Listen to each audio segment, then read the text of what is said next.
His name is Edwin. He made the mimic. It was difficult to put the pieces together, but unfortunately something went oh so wrong. And now he's gonna change the gameverse forever. Hello everyone, it's me. Welcome back to the channel. So, 2025. It's kind of looking like it's gonna be the year of FNAF the sequel. And I mean, you can't really blame someone for making such an assumption.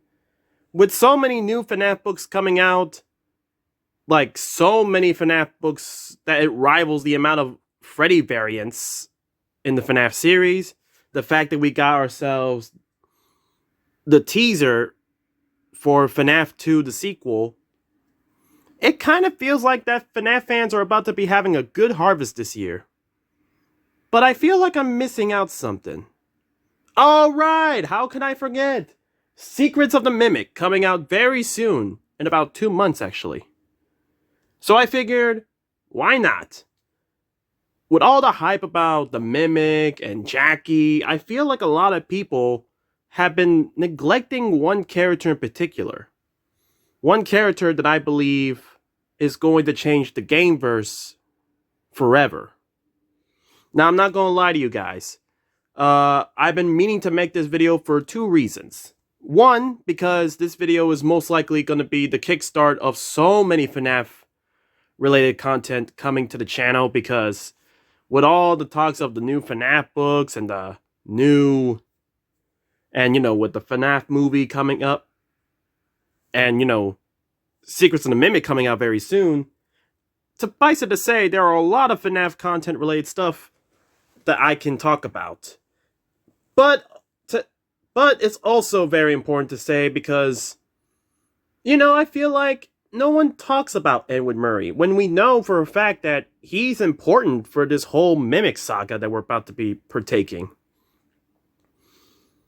So, do expect this video to be the kickstarter of a trilogy of Edwin Murray, or rather, the trilogy of the Mimic, as we're going to explain the what, the how, and the whys of Secret of the Mimic.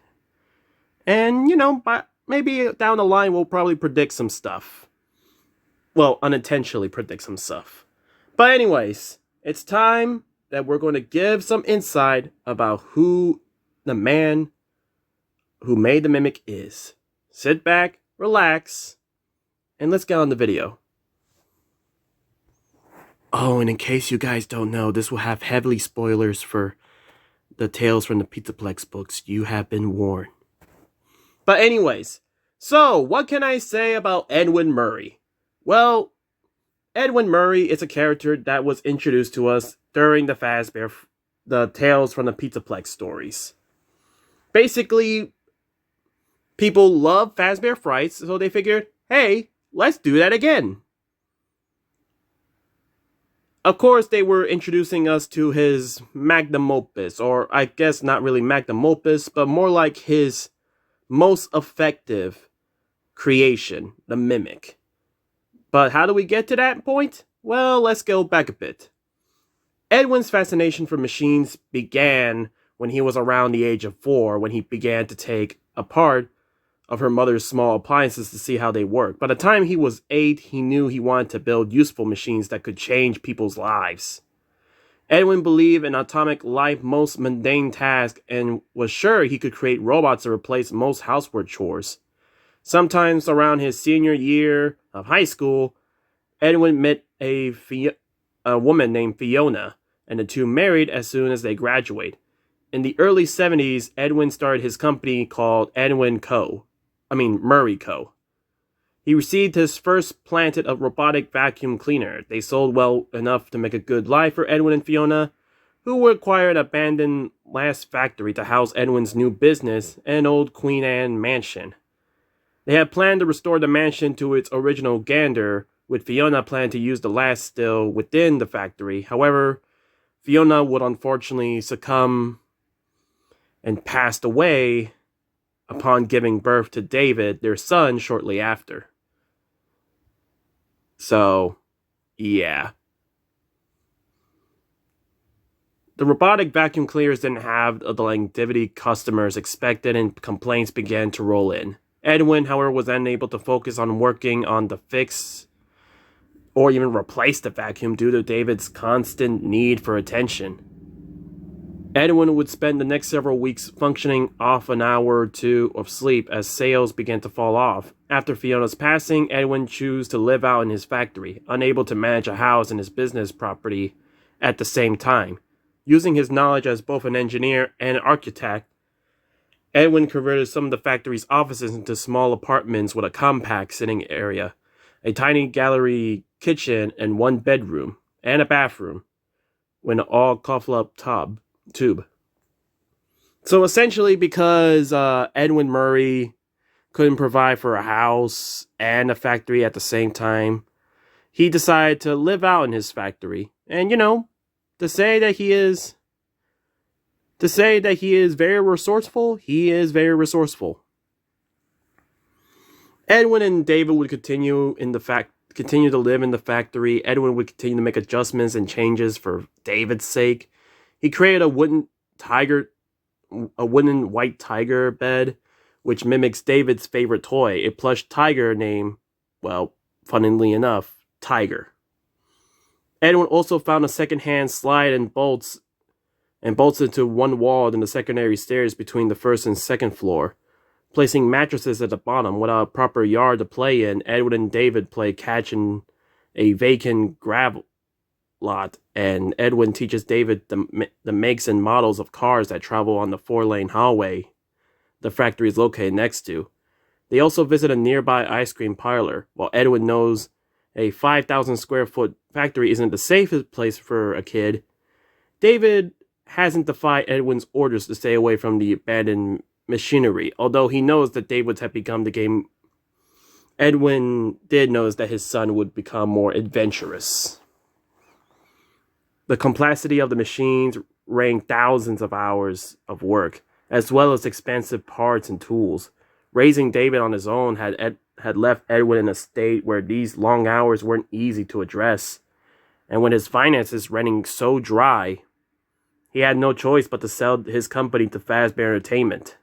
For the past year and a half, Edwin has been working for Fazbear Entertainment. His job is to work on endoskeletons and attach them to the costumes that the company provides for them.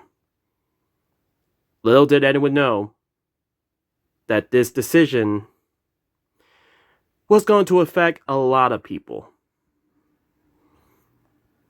So we know how, but so you might be wondering, when does the mimic come in? Oh, funny how you mentioned that.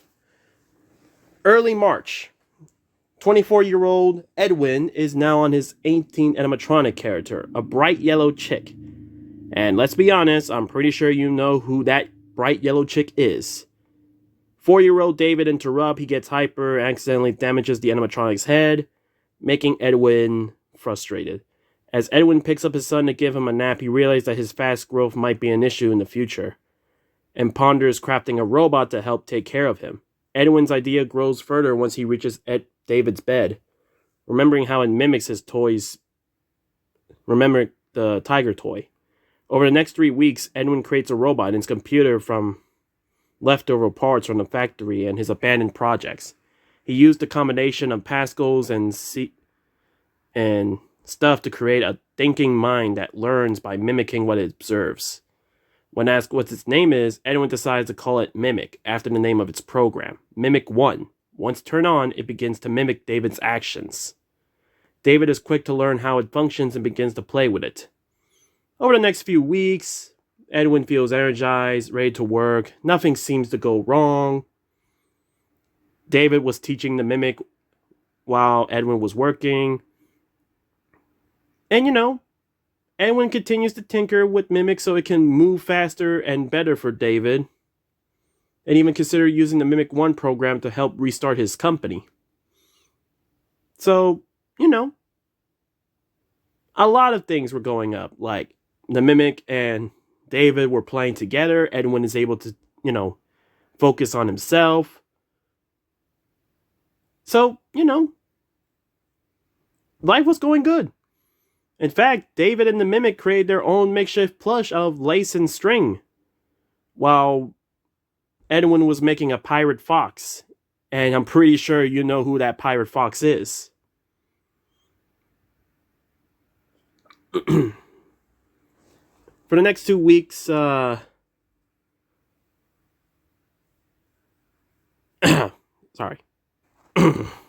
Sorry about that, guys. Sore throat. Always make sure to stay hydrated. Anyways, Edwin continues to throw himself in his work until one day, tragedy struck.